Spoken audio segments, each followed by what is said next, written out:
Scores. Welcome back to the Real Hooper Show. I'm your boy, Sean Suge Amos, and we got a lot to talk about today. The Knicks is dog walking Cleveland Cavaliers. The Spurs or OKC is a dog fight. I wish it would have been a dog fight with Mike Beasley and Lance Stevenson, but the skills said otherwise. LeBron said they've not outworked, they got out-talented. We got to talk about that. Last week we talked about the Iceman, and I didn't really like it right away, but after a week and just kind of listen to it a couple more times, I got a different take for you. We're going to talk about that today on the Real Hooper Show. I got my guy here. My guy E, was good? Yo, what's good, bro? You know, another day in the office, man. So, did you see my guy Brian, bro? He said, you a Laker fan. He said, y'all wasn't outworked. It was just out-talented. Do you agree with that? Yo, of course, man. I support those comments by LeBron James, man. I definitely agree with it. You know, here's the thing. What people get mixed up is competitive spirit and foolish pride. There's a thin line between the two. You know you don't have a 33-point score, and you know you 41. You playing with a lot of randoms. Let's be clear. You playing with some randoms. Look, let's be clear, guys. I'm no disrespect. They doing something I could never do, and that's playing the NBA. But when you actually look at the roster, bro, I'm gonna just say it out. Well, check it out. Tell me if this is not random. LeBron James, Luke Kennard, Okay. Marcus Smart, Okay. Rui Hachimura, Okay. DeAndre Ayton. Okay. Where in there? Oh, Austin Reeves. Yeah. We get throw Austin Reeves in there. Where in there it says championship? My guy Austin Reeves, bro. He says championship, even though he wasn't drafted. Yeah. Even though he says Bro, championship. you don't gotta be. You can be a quality player. He's still a quality. He's still player, a quality player for sure. But even if him come off a injury, see, that's foolish pride. This is the problem, man. This is the problem I have with a lot of Lakers fans. They don't want to believe that the Lakers can't be good. Yo, come on, bro. Come on. They not. They wasn't good. Look. Stephen A. Smith said they was outworked and out talented. Listen. Stephen A. Smith got a vendetta for my boy, but I'm not gonna lie to you. They wasn't. I think they worked the hardest they could. Right. After overtime is going to be a battle. If you play basketball, you understand this. Real hoopers understand this. You can outwork, out-hustle in overtime over a course of 48 minutes, guys just start hitting shots. Because here's the thing. You can't play the same 5, the same 6 the entire time. You got to start subbing guys. And once you start subbing guys against a team like OKC have 11 guys that can go. You won't wear down. It's going to be hard to chase. So I do believe that he was out-talented. I don't think the outcome would have been different other than winning a couple games in that series if Luka was there, but I still think they would have lost. I've been saying this all year. I'm a big LeBron fan, but I'm not a fool. They're not a championship team. The championship teams in the NBA right now is what you're seeing out of the Spurs, OKC, and the New York Knicks. Teams that move the basketball, teams that got multiple two-way players, teams that can hit shots, teams that don't shoot so many contested shots. Any given night, the team can have 4 or 5 guys averaging 17 points or scoring 17 points, excuse me. That's not the Lakers. So until they want to get an identity change, until they adjust, until people want to sacrifice, they'll be a fun team to talk about because of the talent, but they will not be a championship team. Sorry to tell you, Lakers fans. Speaking of the Knicks, my guy Josh Hart said a quote that I stand by. I've been telling you guys for a long time, stats don't tell the full story. It gives you a picture. It gives you an understanding. It lets you know what happened, but it doesn't tell you the full story. Josh Hart says, analytics are like lampposts to a drunk person. You can lean on them, but they won't get you home. You know what that mean, E? I can understand what you're trying to get at. Let me help you out. What that means is that you can look at the analytics to give you an idea, but ultimately the analytics ain't going to win you the game. Because if that 30% shooter that you keep backing off of, he get hot and mess up your whole game plan. Mess up the whole game plan. So if you keep depending on analytics, you're going to lose a lot of games. You know, here's the thing. Analytics are for the GMs, the owners. That's what the analytics are for. You know why? Because that's what they know, numbers. They know numbers. That's what they know. They don't understand the real hooper aspect. They don't understand the court, the mindset. They don't understand those things. They understand the numbers. Hey, we want a 40% three-point shooter. Oh, yeah, let me look. Oh, yeah, we traded him for, he's averaged 37% last year. He averaged 40%. That's what they know. That's why when we be sitting there like, damn, he paid him that much? They looking at the numbers. They looking at the percentage. You as a fan are not owners. So for them to leave Josh Hart has in game one, he had a negative 23, plus minus rate of a negative 23, right? In game one. In game two, he had a plus 18. Real hoopers understand he can ball. He can ball. Real hoopers understand he can get hot, especially because he didn't play a lot game one. So now he coming out with a vengeance. How many times we seen that? How many times we seen a player not do well? Mikal Bridges. We was on Mikal Bridges' top. Yo, this dude complained last year. Now he ain't doing nothing. Then boom, he get hot. Real hoopers understand that. All you gotta do is wake him up. You don't want to wake up the beast. Analytics are for the owners. Hoopers understand flow, pace, and the feel of the game. That's what this is about. The playoffs, care about that season stuff, man. It's about the feel of the game. You feel me? No, I hear you, bro. Like you was shooting 20% from three when you was in high school. But you shot 20% no matter what. You ain't never get hot. So he ain't a real hooper, y'all. But look, but here's the thing about basketball, man. You could be off the whole game. And if you really got the green light and you really have a short-term memory on the court, you can get hot the last 5 minutes and make all the difference in the game. Yep. That's what, so when you think about analytics, bro, that's why I don't really like getting into debates, because it doesn't really tell the full story. If I had 3 turnovers in the game, right?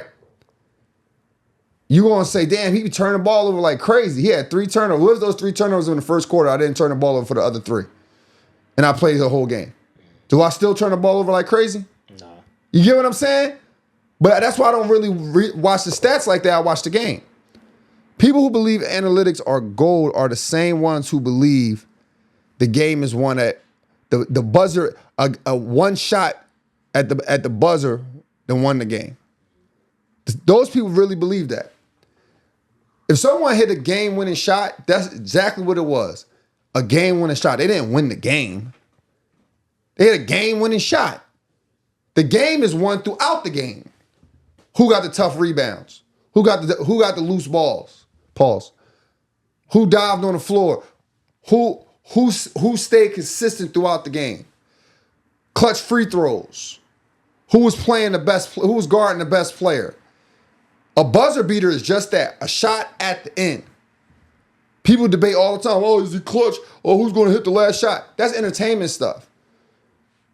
How many LeBron James been playing for 23 years.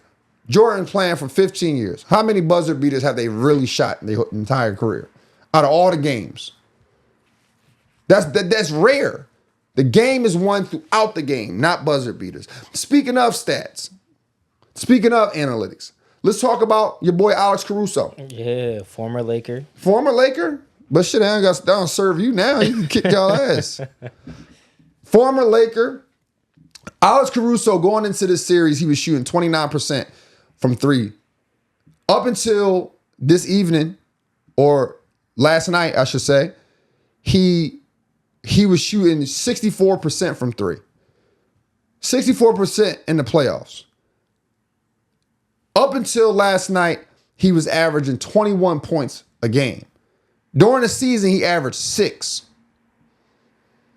He averaged 6. The first 2 series, he averaged no more than 10. Averaged no more than 10. Now he was the second leading scorer in the series. Up until last night. So you can look at the stats like, okay, this guy had this and this, that. But they all professionals. They all can ball. And here's the thing about Alex Caruso. He has the ultimate faith from his coach. Let me tell you why. He played in the G League with the OKC. I believe they called Blue. OKC Blue or something like that, right? And you know who his coach was? Who do you think his coach was, Was it Mark? Mark, the head coach now? Yes, it was. Oh, it was for real? Yeah, well, that was his coach. Oh, that's fire. Okay. That was his coach. And of course, he gets an opportunity with the Lakers, make good on his opportunity, win a championship, then gets traded to the Bulls, then gets moved to OKC, back home. Full circle moment. So guess who's going to trust him the most? So the analytics and stats don't mean nothing when you got the green light, when you got a different role, when you got a different job. Your stats might have averaged those points with the Bulls because that was your role. Now you come to OKC, you might have averaged what you averaged earlier on in the season because that was your role. They might got a new game plan now. That's why you got to understand that basketball is about pace and flow. Pace and flow. OKC and the Spurs is going at it right now, E. Are you catching some of these games? Yeah, I'm tuning into some of those games, bro. It's been a good series. It's been a great series. Yeah. It's been a great... Listen, I don't want to hear no more complaints after this. I don't want to hear no more complaints about basketball after this.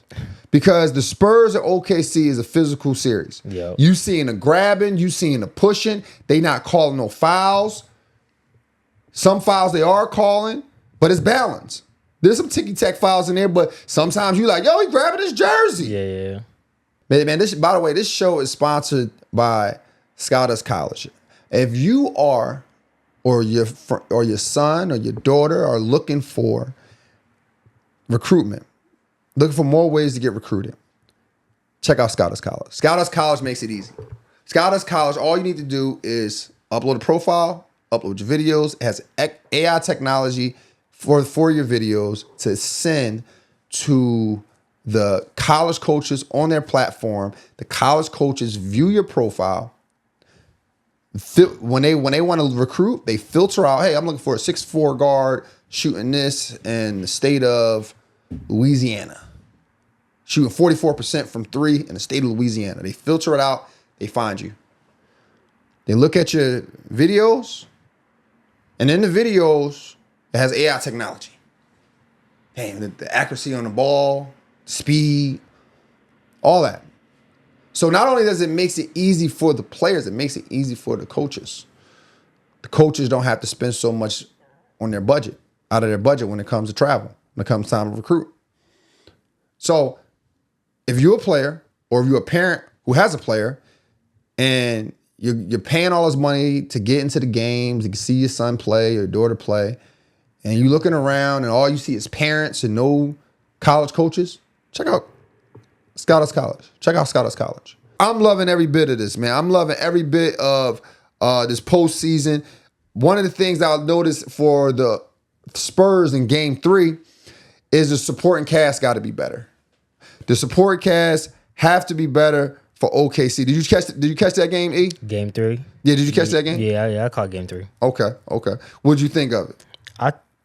See, I'm looking at it as a viewer standpoint, not an analyst. I thought it was a good, entertaining game. Even though the Spurs lost, I thought they made it a fun game. I mean, look, here's the difference in game 3, right? In game 3, the most points scored from the bench was Keldon Johnson. Mm-hmm. Your 6th man had 5 points. That was the most. Everyone else, and some of these are garbage points. Kelly, how you say it again? Kelly Olynyk? Yeah, Olynyk. Olynyk? Yep. 3 points. Carter Bryant, 3 points. Mason Plumlee. These guys get Luke Kennard played 13 minutes. Mason Plumlee played 2 minutes. Kelly Olynyk, how you say it? Olynyk? Olynyk? Yeah. Kelly Olynyk, he had 3 points in 2 minutes. These are garbage points. So essentially, the only people who really scored is Keldon Johnson and Carter Bryant and Luke Kennard. And they combined for 12 points. Versus OKC, Jared McCain had 24 points off the bench. Yep. And listen how good OKC is. Jared McCain not only had 24 points, he had 21 shots. Mm-hmm. Jared McCain shot the ball more than SGA. That's how good they are. Any given night, Jalen Williams, 18 points off the bench. And he was hitting threes, 5 for 6 from 3. Yep. He just got hot. That's how good OKC. Any given night, somebody can get off. And they missing an all-star. Mm-hmm. And they still beat the Oklahoma Thunder, they still beat the Spurs 108 to 123. Like, I mean, this is a good matchup, man. This is a good matchup. But game 4, the Spurs turned it around, brother. A little different, yes, sir. They acted a little different. And here's my thing with the Spurs, and I think they need to clean this up. Because game 3, they came out with a 15-0 lead. Mm-hmm. Then they start turning the ball over. Mm-hmm. They start turning the ball over. Same thing tonight. At one point, I believe it was like 22-8, and they just start turning the ball over. You cannot allow the OKC Thunder to execute their game plan on defense. You can't do it. You cannot allow them to do it. They force 16 turnovers a game during the season. You got to keep that. You got to stay under that number, and you want to stay significantly under that number, because if you allow those guys to go off, it's over. I mean, look, bro, it's over. But luckily for them, they picked it up. They played some defense. They calmed the turnovers down. Look at this: 13 turnovers tonight or last night. 13 turnovers last night. Forced 20 turnovers by forced the OKC Thunder to turn the ball over 20 times. What do you think about Wemby's impact in Game 4 compared to Game 3? Because he had about 20 shots in today's game. Right. I believe the last 2 games, or at least last game, he was held under 20 shots. He only so I wanted to know your take on like him being more aggressive, me being more assertive in today's game versus. And I think that's what it requires. If they want to win, if the Spurs want to win this series, they have to let Wemby be aggressive. You can't treat him like Tim Duncan. Mm. Tim Duncan, probably the only superstar ever to average no more than 22 points his whole career and still be considered the greatest of all time, as far as power forward. So you think Wemby has to be up there, like points, number-wise, like 30 and 30s, 32, 34 points? No, I think he just needs to be aggressive. Okay. I don't know what that might not look always. That doesn't always need to look like you shoot the ball every single time. Yep. Attacking, kicking, just block shots, running the floor, making the defense collapse. Aggressive. Okay. Just being aggressive. And that was the difference. That was the difference in tonight. Tonight, he shot what he shot. Let's look at game 3 first. Yep. Game 3, Wemby shot 15 shots. He was 2 from 5 from 3. That's one of the things I don't like when Wemby get into that mode, just shooting a bunch of threes. But I get it. That's part of being aggressive. He still had 26 points, but again, they need more shots out of him. And when they got more shots out of him tonight, right? Tonight, I believe he had 21 shots. I'm looking through the stats. If you on audio right now, listen to this. I'm looking through the stats right now. He had 22 shots tonight. 22 shots, 33 points. Live and die with it. 3 from 7 from 3. You need that. You need that out of him. You want to keep putting pressure on guys like Isaiah Hartenstein. You want to keep putting pressure on guys like that because he's going to be fouling the entire game, and you want to get him out of the game as early as possible. Attack, attack, attack, attack. Another question I got for you. So all online, all through social media, I've been seeing a lot of OKC slander, a lot of OKC hate, and I could vividly remember what people were loving OKC, how they were coming together during those early years. What's your take on like the OKC narrative, foul baiting, the hate that they're getting on online? I mean, listen, bro. The online stuff is what it is, bro. It's fake. It's fake narratives. It's a lot of fake outrage. Yes, these guys are trying to get fouls. Yes, these guys are flopping. But if you really look at the stats, SGA is not getting the same calls as he got during the season. Mm-hmm. I mean, tonight he shot 7 free throws. Yeah. That's fair.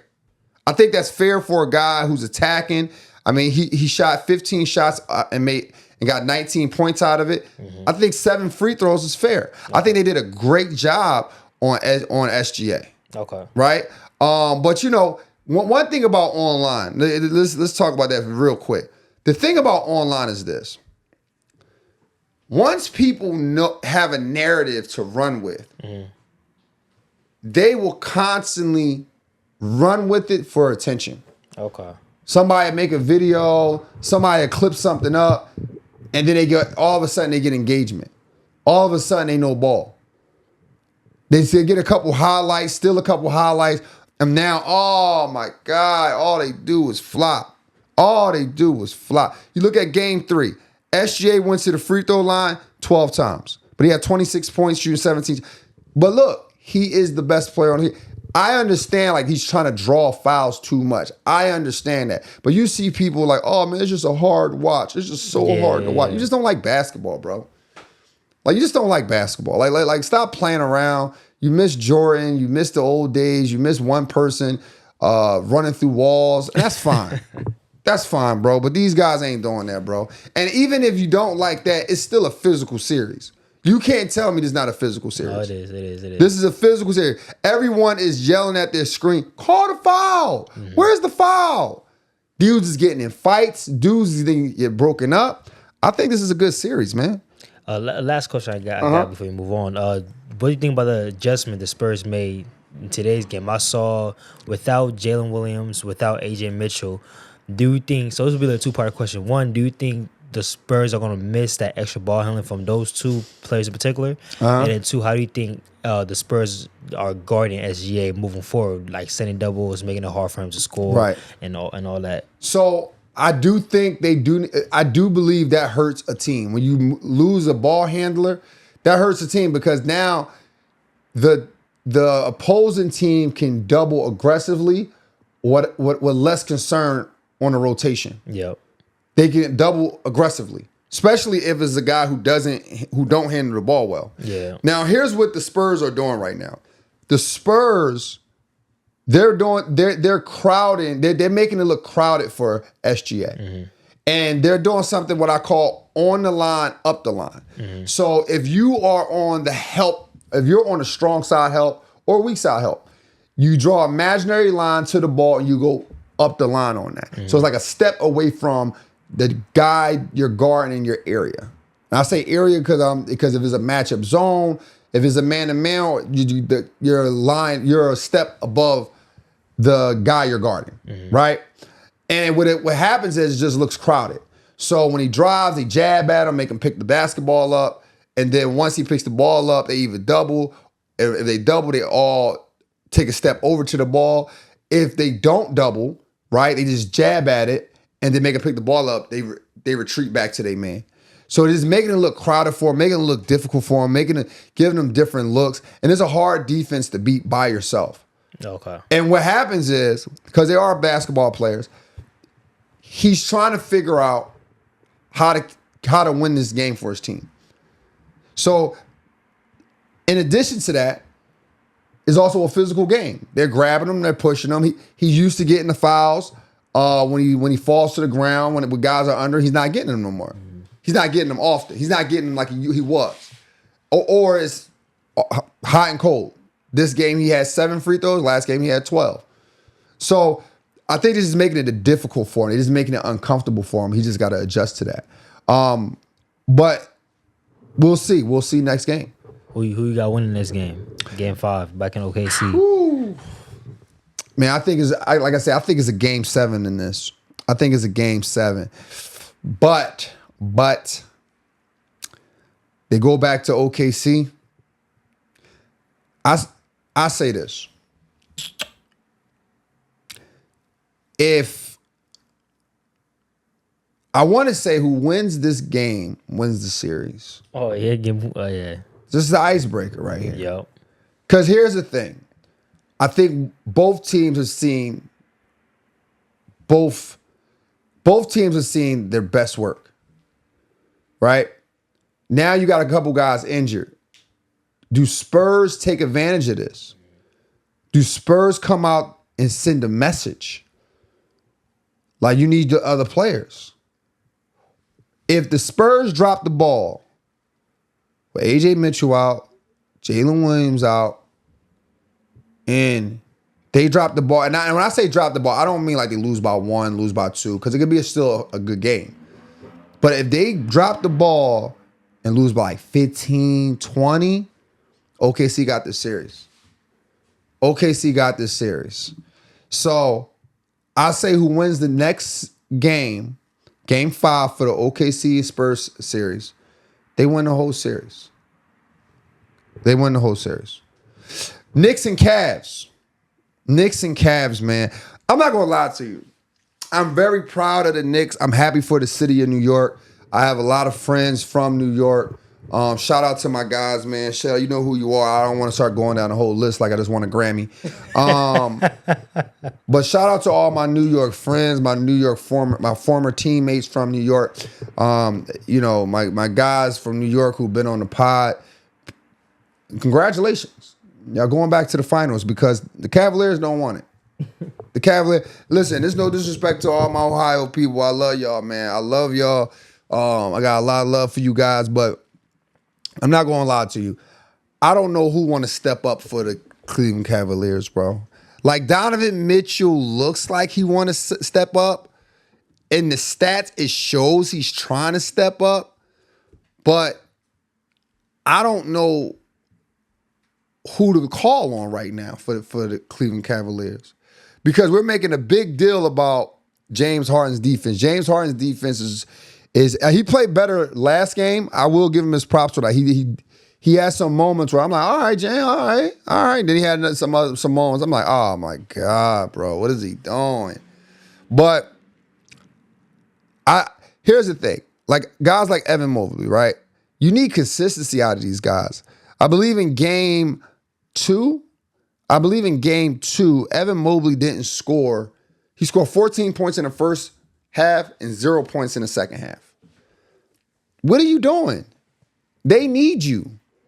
They need you. And not only did he score 0 points, 0 shots. Nah.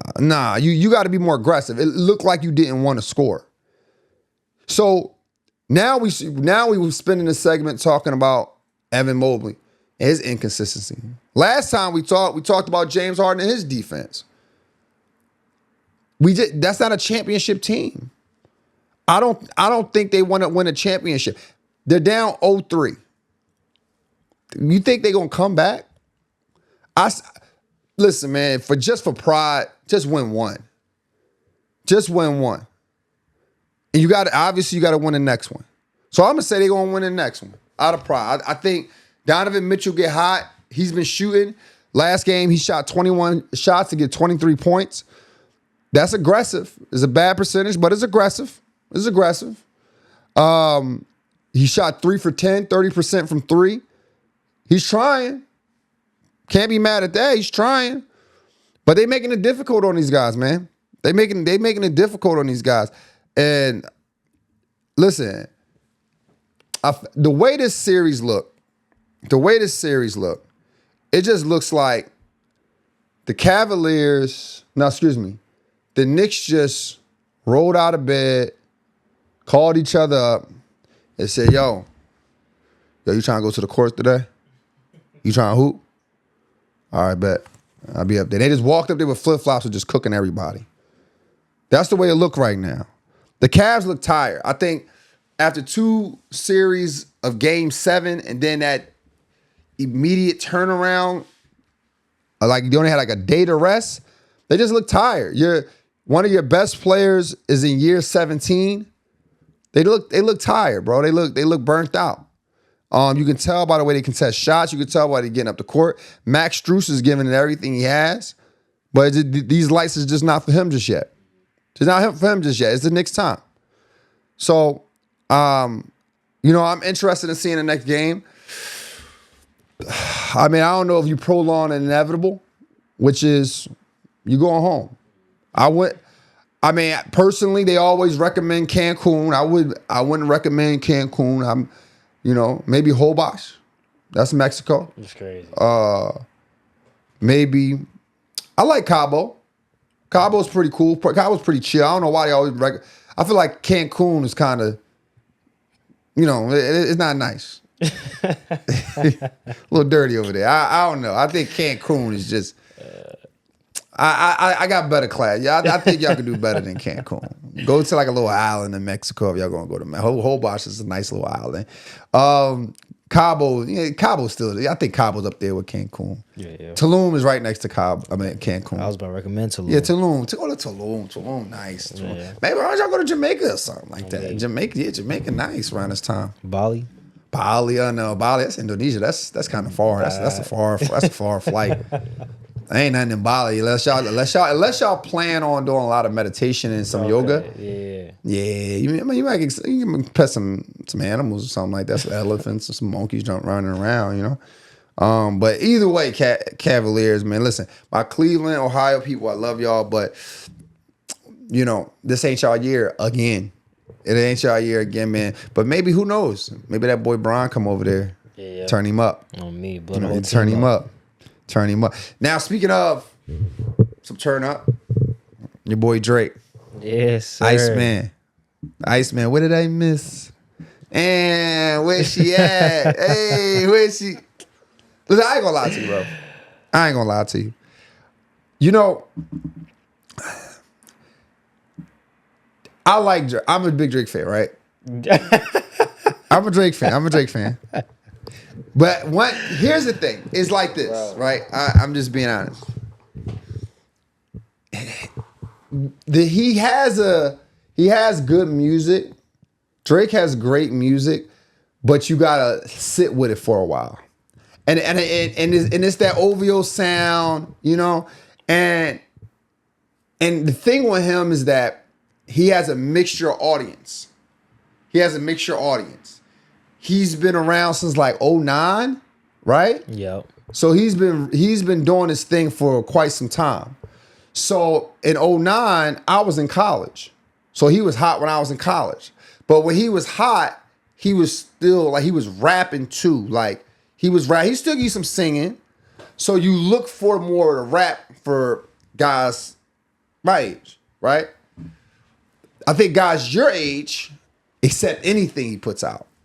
Because it's like when you was old enough to listen to this type of music, he was already putting a mixture of singing, a big mixture of singing, a big mixture, and a small mixture of rap. I think over the years, the rap songs decrease. Like you gotta figure he put 3 albums out. 2 of them albums are more like singing songs. Yeah. And also too, I can't help to listen or watch anything without a business mindset, like branding and marketing, right? I'm walking through the mall one day last week, and I hear Drake. But it's not the Iceman. Is a song on one of the other albums. But it would sound like elevator music at first. Yo, come on, bro. Come on. No, that's not a disrespect because ultimately we got to understand that he needs to. He's a universal artist. He's a global artist. So he can't make everything for guys like me. He can't make 16 songs for guys like me. He has to make about 7 of them, 6 or 7 girl songs. Then he has to make something that you can play at the mall.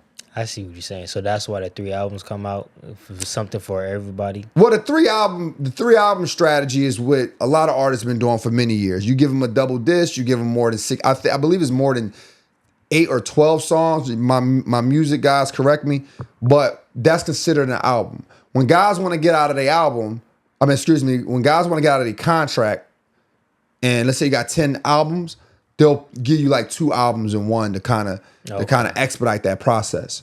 So, but for him as a global artist, he needs to balance a lot of things. He needs to balance out. He needs to balance out the music. He can't make hardcore coming right at you, and you can't make that music for more than 8 songs. So I get it. But you're going to get the negative reviews because you have an audience who want to hear that, and that's where you're going to get the reviews from. Because if they don't understand the business part of it, or if they don't want to hear that, or we've been waiting to hear you spit, which we know you can spit, it's like, man. But ultimately, I don't know too many albums that you like every song on the album. But when you put out 40 songs, I believe it's 41, it gets hard to. I mean, I honestly didn't listen to the other 2 like in depth. I didn't listen to them. I heard a few. He was singing a lot. I'm like, this the overseas album. This the overseas. This the overseas one. This the Canada one right here. Yeah. This the Europe joint right here. I get what's going on here. I didn't listen to the American one. I listened to the Iceman joint. And I like it. Over time, it got a little ring to it. It got a little ring to it. And I think it's just that what you call it, man, that OVO sound, as they call it. It's different from everything that's going on. So your ears got to adjust. You got to adjust. So you got to really listen to it. And then once some of his fans kind of get online and they start breaking down like some of the lyrics, like I've been eating Ross before, I've been eating Ross and streams before eating Ross. Like that was dope. Yeah, that was a hard bar. I like it. I might have butchered that bar, but you get where I'm coming from. But nonetheless, I mean, he's a great artist, bro. And listen, man. I know this take is going to get me in the fire a little bit, and he might. I mean, he ain't probably see this, but anyway, I know this take is going to get guys in the comments about this Drake thing, but Drake suffered from the same thing LeBron suffered from, bro. And that is, he's been around for so long that they're going to critique everything. He's just been around for so long. And is he still great? Yes. Is Bron still great? Yes. But it gets to a point where people don't like the same thing for too long, especially in our community. And that goes to my last thing on this, right? I don't want to ever be a person who gets on this mic on my own platform and talk negative about someone's art, because ultimately that's what kills our genre. That's what kills our own art, because those record labels, see, that's where remember I told you about the analytics? Yep. The record label care about the analytics. They care about all those things. We care about the feel. Same thing in the basketball game. It's about pace and feel. So if the record labels start to see a bunch of negative comments and decline, right? Because everyone's getting together and say, oh, this is trash. Before you know it, we don't have anything later on. You go to any other genre like a country, Garth Brooks, these guys are performing for years in front of thousands of people. We're the only genre, the only community that says longevity is not good for us. We need something fresh every time. You'll have your best artists from the past performing in parking lots. And then you wonder why they don't donate to you. You wonder why we fall off. You wonder why AI taking over the music. Then you start to wonder why they putting new faces in the music. What's his name? What's my boy name? Is it Malone? Post Malone? Post Malone. Post Malone could come out and do a White Iverson, and then he can pivot, and now he got a mainstream audience forever. Forever. But that's because he realized, oh, these people like this from me. I'm gonna rock with this. And that's why Drake does what he does. Because ultimately, if we as a community say, nah, we tired of Drake, he got 40 more songs that he made for overseas Europe people that he could just go over there and travel and perform. He'll never go broke because he can always go perform those songs. Our community can turn it back. No, we don't like it, man. They not like us was it. But he'll always have a voice because he made different music. And we can't get mad at artists when they do that because ultimately we are telling our artists, hey, we do not like longevity. They did the same thing with Jay-Z. Oh man, I want the old Jay-Z. How you want the old Jay-Z? Jay-Z said it. Go get my old albums. like what you want the man to do? He live in Malibu, bro. Like, you know what I'm saying? He not the dude with the bulletproof vest on no more, gang. You living different now. Yeah, you gotta grow, you gotta evolve, man. So, shout out to Drake, man. Good project. Every song ain't gonna be for everybody. I never seen an album that was. So we can't be mad at that. But I definitely want us to stop butchering our artists because soon enough we ain't gonna have none. We're gonna be wondering why. And the only thing that the record labels do is look at the analytics and say, oh, they don't really want you, dog. Sorry, man. We can't get you another album. We can't get you no money. So, they don't like longevity in that community. But hey, we got these people over in Europe. We want to provide for them.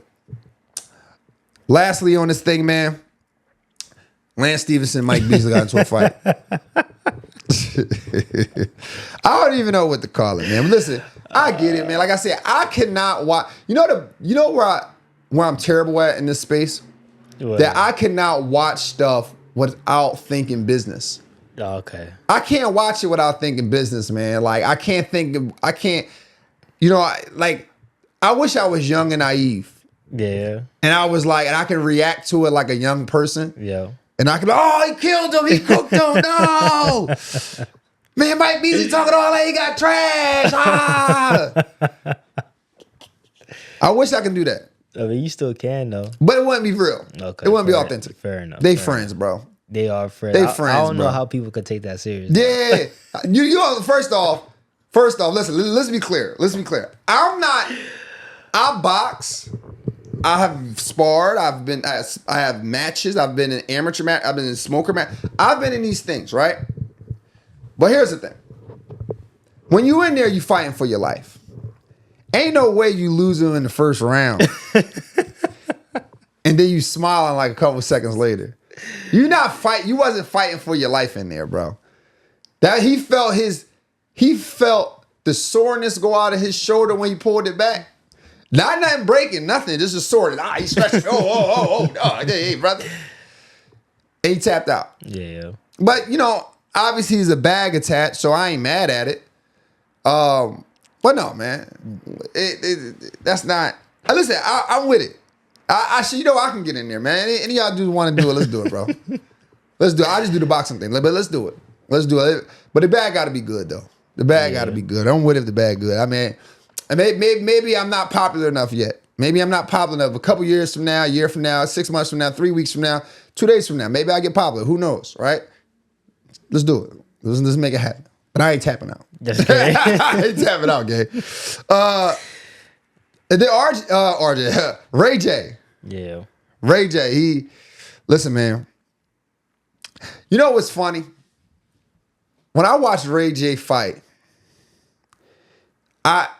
it was everything I expected. It was everything I expected. Out of Ray J? Yeah. See, listen, I don't buy none of this tough stuff, the tough stuff that these guys talk about. Mm-hmm.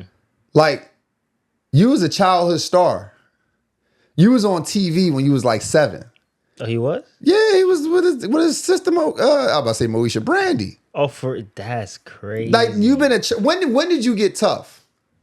Like, when did you learn how to fight? When did you get? Nobody was letting you get in fights in school. Yeah. Same thing with some of these basketball players. Nobody letting you fight, bro. Like, these dudes, like, you don't become an NBA player overnight. You've been an NBA player, and people protected you. You don't know how to throw no hands, bro. There's only a few dudes who I've heard know how to throw some hands.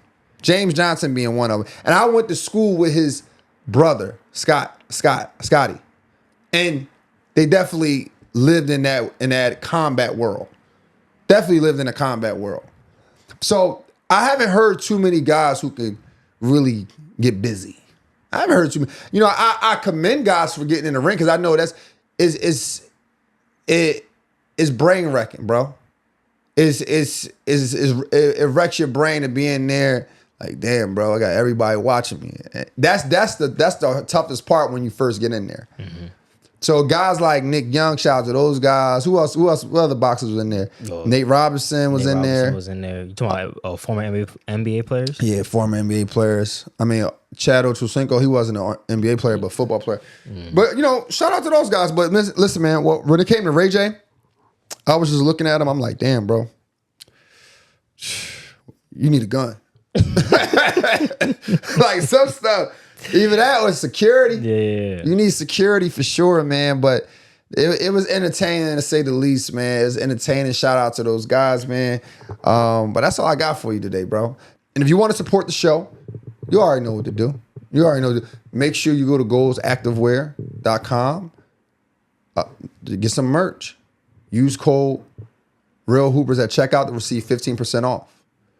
If you don't want to do that, no worries. Just like, subscribe, share, leave a comment. You know I respond to all the comments.